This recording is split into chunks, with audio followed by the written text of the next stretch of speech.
ya. Ini adalah bagian dari semuanya kelihatan. Nah, ini kepalanya, kepala yang atas ya kan. Nah, ini blok kepalanya polos, ini desain minimalis, elegan.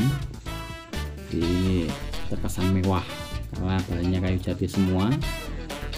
Ini kelihatan dari samping bawah. Ini belakangnya, ini ada ram-ram kayunya atau pengapit kanan kiri atas bawah supaya lebih kuat juga dan menahan dari kayu geraknya. Nah, ini bagian kaki kepala, dan ini dari kaki kepala ke kaki kepalanya, kaki, kemudian ini kaki ke bagian depan atau bagian bantal.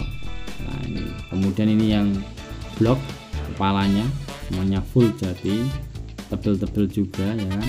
Nah, ini pasti kuat, kokoh karena ini blok papan kayu jati semua.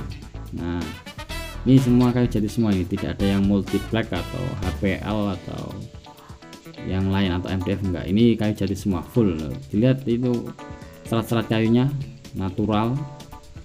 Ini semi doff, kesannya elegan, mewah. Nah, ini sebelum finishing, sebelum dicat warnanya seperti ini. Nah, ini sebelum ini ya, sebelum finishing. Ini sesudah finishing. Jadi kalau sudah finishing sepertinya seperti ini, dari depan ya kan, dari depan bawah, kemudian dari samping, kemudian ini tambah samping juga.